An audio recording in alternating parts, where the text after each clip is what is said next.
accountability, demands that people who are responsible for this, officials and agents, et cetera, would actually be held accountable.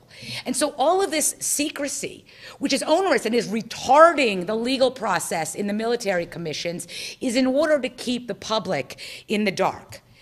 And so, in fact, the government now has submitted a protective order, which is being litigated at Guantanamo, about how the defendants' memories can actually be talked about. And the government argues the accused were exposed to classified intelligence sources and methods while they were in CIA custody, and thus are in a position to be able to publicly reveal this highly classified information through their own statements.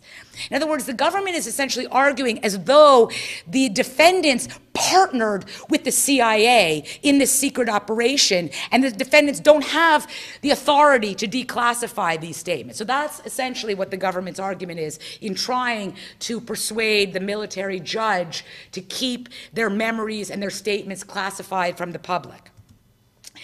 Now, when, so these, in the courts themselves, whenever the defendants speak, anybody who's observers, not in the courtroom, but behind soundproof glass on a time delay or watching from remote things, doesn't hear, anything, for 40 seconds, but also there can be, in fact, a blackout.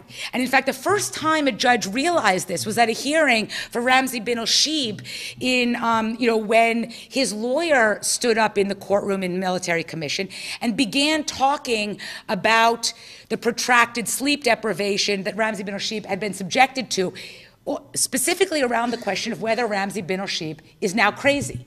And in fact, if you ask Ramzi bin al-Shibh's lawyers, is Ramzi bin al-Shibh crazy? I heard he's crazy.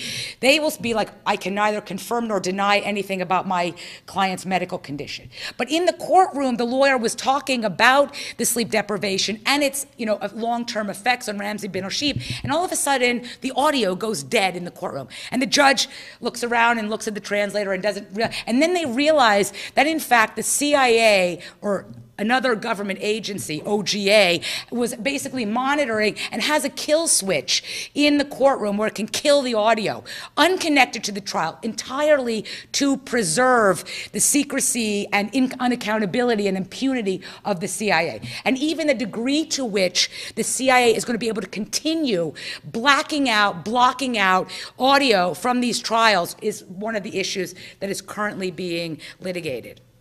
And finally, with al-Nashiri, among the many things that al-Nashiri was subjected to was he was, sort of during interrogation while naked and tied up, agents held a automatic, handgun to his head and an electric drill and so on. So even these are the two things when the Obama administration ultimately decided that they were going to look into, that they were going to give the Bush administration and everything that had been done during the Bush years a free pass, except for those specific things that had gone even beyond what John Yoo in the Office of Legal Counsel had said was okay. And one of those things was mock execution.